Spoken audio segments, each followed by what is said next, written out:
On this episode, we talk with a mother in Montecito, California, about the lack of walkability in the suburbs.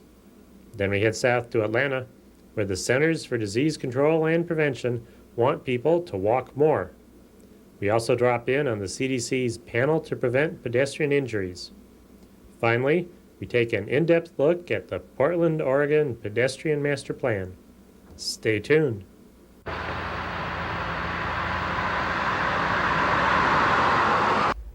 We're in Montecito, California, talking with Lisa Finnerty. You moved here from Chicago. Yes. What sort of differences did you notice in the way your family gets around? When we left Chicago, our car had 3,000 miles on it. After 2.5 years in Montecito, we now have 40,000 miles. We drove across country, but still. We put a lot of miles on in a day. In an average day, I figured during the summer it's about 250 miles a day with the camps and all the other assorted activities. During a school year, it's about 90 miles. And this is just day-to-day activities? Day-to-day, right. We've had 2 sets of new tires, and I'm getting ready to do a second brake replacement. And are you able to walk anywhere? Well, we drive to where we're going to walk. I've taken up hiking because I don't get enough walking in the course of an average day. I end up walking becomes more recreation than destination work for me. All destination work basically is by car. How about your kids? Well, it's a very difficult thing for them to be dependent on me to get places. In Chicago, they had a sense of independence. They had a sense of their neighborhood. They had a sense of where they belonged. Here, they're in a car. They're watching out through the car window. All they can do is walk, is look at maps as we go places. They're the ones that I think have had the most difficult adjustment. Because in Chicago, they were masters of their own schedule. They could go out, hang out in the sidewalk, hang out in the alley, have lots of incidental contact as they wanted to. Here, there is none. You have to make a date, and your parents have to be involved in that decision because their parents have to be involved to bring you places.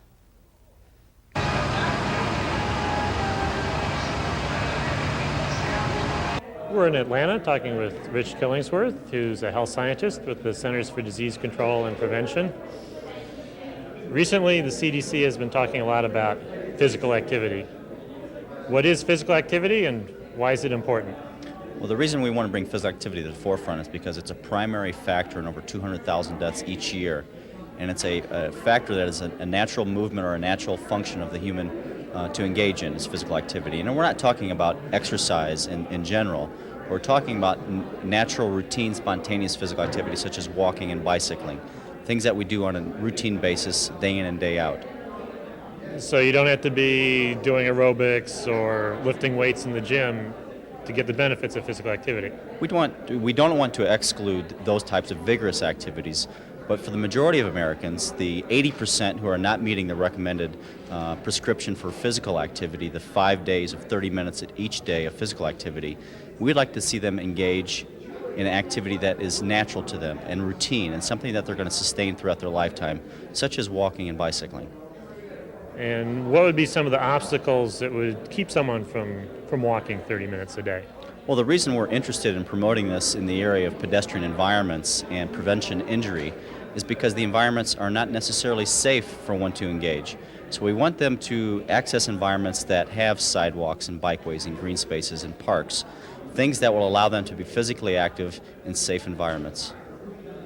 So it's not just the pedestrians getting injured by a car, but it's more the long-term public health implications of walking that might make sidewalks important. Absolutely. Many people do not exercise, and I want to bring to the issue children, for example. Many parents do not allow their children to engage in spontaneous and routine physical activity. They keep them inside. That's why we're having a problem with overweightness among our youth. 1 out of every 5 children are overweight, and less than 25% of our youth population get enough physical education and physical activity in the school environment to promote a healthy lifestyle. So we want to promote these safe environments so children will be able to access the environment, so parents will allow them to access these environments. So I guess this is the and prevention part of your name. Absolutely. We want to also, prevent injuries from occurring with safe environments for pedestrians, but also prevent chronic disease, which will occur 30, 40 years down the road if they're not physically active. That's why it's important to combine the two issues of injury prevention, creating safe environments for pedestrians, and also preventing chronic disease, preventing obesity, preventing sedentary lifestyles. A lot of people, they're thinking, diseases from a sedentary lifetime, well, that would be a heart attack. What are some of the other things that are affected by physical activity? Well, the 3 prominent things that we're looking at as far as chronic disease, one you just mentioned, cardiovascular disease, diabetes, and certain types of cancers. Also arthritis, osteoporosis, things that can be simply avoided or delayed through simple physical routine activity.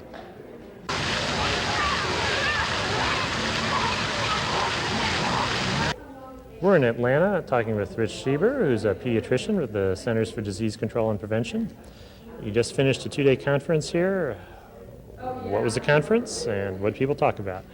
We just put on a 2-day symposium called the Panel to Prevent Pedestrian Injuries, which we nicknamed PAPI. And it was a meeting of about 90 or 100 experts in various fields, in fact about 24 specialties that have some bearing on traffic safety, public health, and injury prevention for children.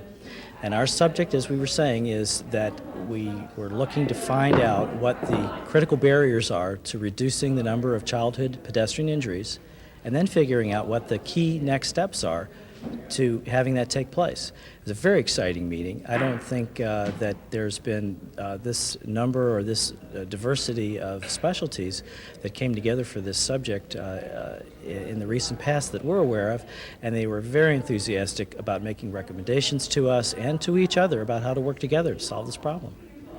Now, what happens when you bring together these different professions? What were you looking to see happen? Well, the first thing that happens when you bring them together is that there's a problem with the way people are talking to each other, because each specialty has its own lexicon. For example, if you mention the word grade, that means one thing to the engineer, typically the slope or inclination of a road. If you mention grade to the person sitting next to him, who is a health educator, that means, well, she's trying to assign an A or B to it, and so forth. So we had to be very careful not to use jargon, and I credit the group for being careful about that. And then once we got past that issue of how to talk to each other so that it wasn't a Tower of Babel, then we were able to say, well, what are the real key things that we need to focus on? What do we all agree on? And that got to be a fascinating discussion. What we determined over the past few days was that we think there needs to be a sea change in the United States. And the sea change would be that there is a place for pedestrians on the road, and that children need the kind of exercise that they would get from walking, that we should have children walk more, and in essence, make sure that the walking they do is safe. What sort of recommendations did the group come up with? I know they had a huge number of them, but some of the key ones.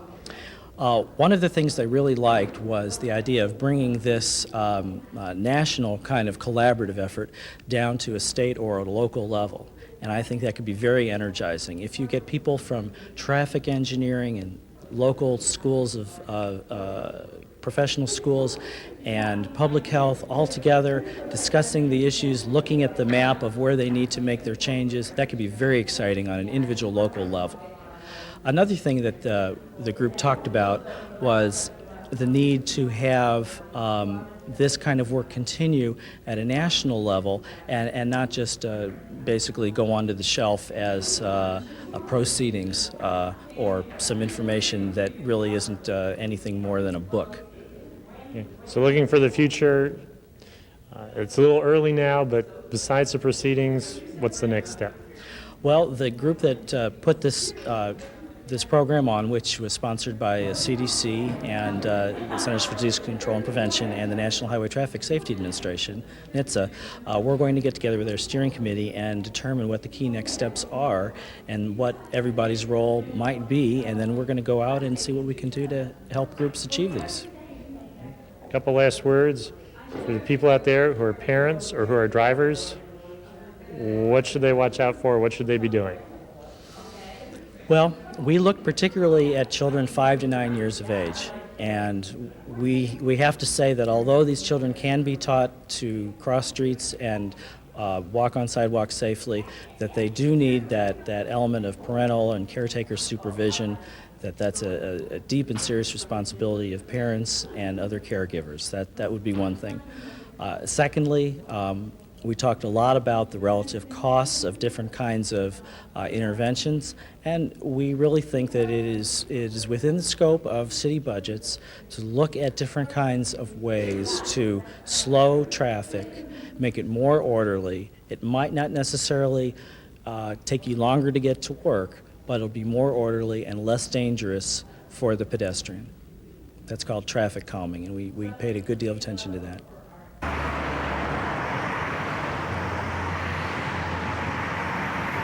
We're talking with Ellen Vanderslice, who's project manager for the Pedestrian Transportation Program of the City of Portland. What is the Pedestrian Master Plan? Well, John, the Pedestrian Master Plan is a vision for Portland to create more opportunities for walking over the course of the next 20 years. And it's really divided into 5 big pieces. We have a set of pedestrian transportation policies. There's pedestrian street classifications. We have one very big piece called the Pedestrian Design Guide, which sets out design guidelines for pedestrians. Then there's a project list with 152 projects that we'd like to do. And since those projects cost $120 million and we don't have that, the final piece is a set of funding strategies for how we might get the money. So tell us a little more about each of the 5 pieces. Okay, well, pedestrian transportation policy. We had actually had our street classifications and our pedestrian policies adopted in 1996. And it's the policy of the City of Portland that we will complete a street network that serves a number of purposes. So we want to be able to serve short trips because pedestrians don't usually walk a long way. We want to serve access to transit because, of course, pedestrians and transit go together like bread and butter.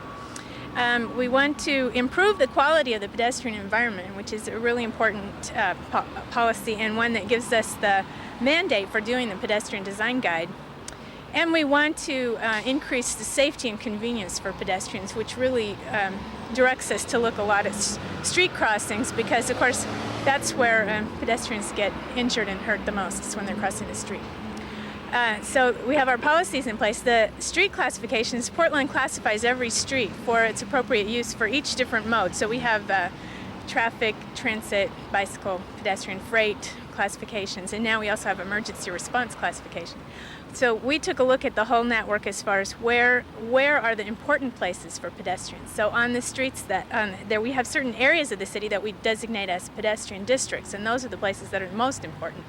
Those are areas where we have fairly dense mix of land uses and where we expect to have intense pedestrian use and where we want walking to be the mode of choice within that district.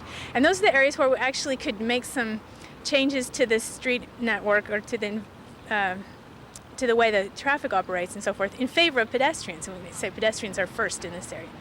That's our highest classification, but we also have a whole network of what we call city walkways, which are the streets that are important for pedestrians to be able to get to shopping and transit and so forth. So those tend to also be the streets that are important for cars and buses and bikes, and trying to share everybody in the same right-of-way is a challenge. So those are the challenges. But we have said those are the places where we want to spend our resources on pedestrians. So that's the policies and the street classifications, and as I said, those were adopted in 1996.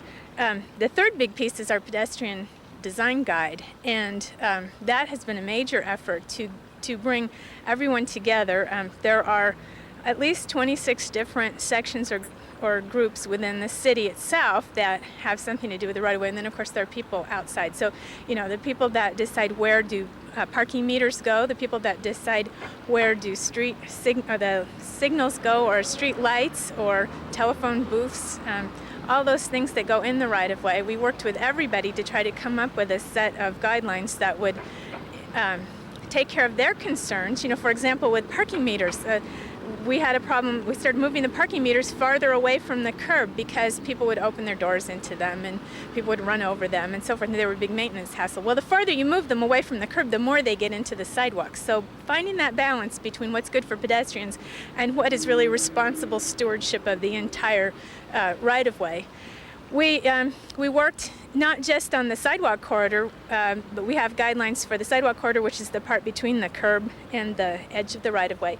And then we have the street corners are very important parts, and a place where we really have to, accommodate everybody. Vehicles are turning. A lot of times our engineers would like to make the curb radius wider and wider so that you can get bigger vehicles around the corner. And for pedestrians, you'd almost like it to be square. So it's finding that balance. And we tried to do that. And then we have guidelines for crosswalks and guidelines for pathways and stairs that are not next to streets, and for alternative types of pathways that we might use on some of our streets that don't have sidewalk now. So that's the design guide. The project list we have identified. We went out to the public. This project took over 3 years to do the pedestrian master plan. So we had a chance to go out and really ask people what they needed. We went out and we asked them, help us pin the tail on the problem. We actually had big maps that let them put dots on the maps and write little cards for us. We entered all those into a database. We accepted all kinds of different input from people, and we have over 850 different requests from people to make something better in the pedestrian environment just within the city of Portland. And out of that, we also did an inventory of the whole system. So we went out and counted where we have sidewalks in Portland, which no one had ever done. And we did every block. We measured where there's sidewalk on every block with a couple of interns. 34,000 plus blocks in the city of Portland, and we looked at every one of them. So we mapped all that too. And it turns out that in Portland, where we're standing here, there's a very good pedestrian network. The sidewalks are complete in the central city and in the inner neighborhoods. But there's a lot of Portland that's been annexed since, say, about the 1960s that was developed when it was in unincorporated county, and those areas tend not to have sidewalks. So it turns out that when you look at actual street miles, that about half the street network in Portland does not have a complete sidewalk network, which is a fair amount. So but a number of those are local streets, little local streets that probably don't need to have sidewalk. So part of it was finding out where are the places that we really need to work on right away and prioritizing those. So we took all that input from our inventory, from analyzing where pedestrian accidents were occurring, from the things that people asked us to fix, and we kind of melded those all together and came up with a number of projects, and then we refined that down to a list of 152 projects, which is about $120 million worth of work to do. And then we came up with a list of strategies. This is the last big piece of our plan, is how can we pay for that? Because our program gets about $700,000 a year approximately to do capital projects. So if you do the math on that, you'll find out it's well over 100 years if we were responsible for doing that entire list of projects. So we came up with several recommendations, and the City Council has now, when they adopted the plan on April 22nd, they gave us the go-ahead to look at these in more detail. Because they're fairly, anytime you're talking about money, somebody's going to be paying, and it gets to be a little controversial. One thing is, in the city of Portland, it's the responsibility of the property owner to build the sidewalk and to keep it maintained. Now, we do a real good job with the maintenance thing. We have a great sidewalk repair program in Portland. Inspectors go out every 10 years. They hit every neighborhood in Portland, and every 2 years downtown, and they ask the property owner to repair anything that's wrong with the sidewalk. So if there's a little trip in the sidewalk or a crack that's too big, then property owners have to repair it. But what we've never done is to go out and if somebody's building a new house, they have to build the sidewalk. If the new subdivision goes in and gets sidewalks. What we've never done is to go out to those property owners that live in those parts of the city that were developed without sidewalk. They aren't doing anything, but just to go to them and say, you know, we'd like you to build the sidewalk now. This is the city of Portland and we will have sidewalks. Well, we probably won't be able to do exactly that, but we're going to be exploring a program to get property owners to be partners with us, and so, you know, take some responsibility for the construction. Then we have some other sources. Of course, we're hoping that we've had some federal grants for some of our programs. We're constructing right now a pedestrian access to transit project that is a CMAQ grant, for congestion mitigation, air quality, and we hope that the new federal bill will provide some funds for some of the kinds of demonstration projects that we have in mind. We'd like to go, of course, we'd like our Oregon state legislature to fix our gas tax. They haven't raised the gas tax in the last 3 legislatures, 8 years, so that's something. Generally, transportation funding at our state level needs some work. But we'd also like to ask the people of the city of Portland if they would like to improve the livability by doing some pedestrian improvements and maybe some bicycle and park improvements and so forth, package those all together. Traffic calming, people are really wanting traffic calming in some of their neighborhoods. So we can make a package of things that people might be willing to pay for in a bond issue. So those are some of the funding strategies, and all of them will take more work, so we still have work to do there. And you have long list of projects, not enough money to go around. How do you prioritize what gets done first? Oh, I'm glad you asked that question, because it gives me a chance to talk about our pedestrian potential index and our pedestrian deficiency index. And we came up with these 2 measures to use. Well, of course, one of the ways we prioritized was to go back to the public with our list of projects and say, which ones do you think are most important? We asked them, you know, we gave them so many dots to spend and asked them to put dots. We love dots here. Yeah. So, but we took that into account. But of course, we get a great deal more citizen participation in those neighborhoods that have enough leisure to participate in our process. And there are other neighborhoods that are desperately in need of pedestrian improvements, but people really have other things on their minds right now. So we needed a more objective way as well to analyze the situation. So we developed, with the help of the funding from the state of Oregon through their transportation and growth management grants, we worked with Metro, which is our regional government and does all the regional land use information system, or the GIS system. So what they did, Metro had done a travel behavior study in 1994, and they took that information, that data, and analyzed it against a whole bunch of other environmental variables. And this was building off of some of the work that was done for the LUTRAC study, the Land Use Transportation Air Quality Connection study that 1,000 Friends of Oregon had commissioned. When they did that study, they came up with this idea of pedestrian environmental factors, that if certain things are in place already, people are more likely to walk. And we built off of that and actually were able to demonstrate that there are some environmental variables that correlate statistically with people's choice to walk. So they measured all the trips of less than 2 miles, and they found that there are 5 variables. So the most important one is a dense mix of land uses. When you have relatively dense uses and relatively mixed land uses, you get people much more likely to walk than where you have a single use. And the second one is destinations. When you have destinations within walking distance, within a quarter mile. And this kind of is like common sense, but it's so nice to have our common sense reinforced with actual data, with scientific backing on it. So when you think about it, if you have those areas that really just have a single use, like a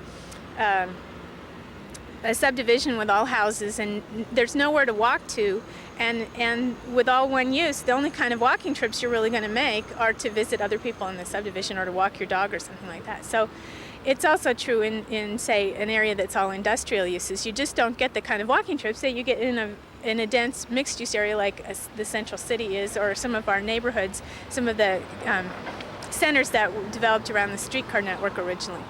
So those are the first 2 things. Then the third thing is the connectivity, a connected network is really important for people to choose to walk.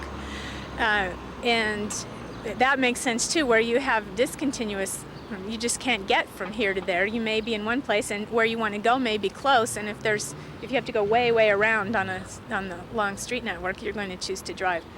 The fourth thing is a sense of scale, so a human-sized scale as opposed to automobile scale. When we get big box development and big huge parking lots and buildings that are set way away from the roadway and great wide streets, we don't see the kind of walking trips that we have in the places where we have things scaled more to human size.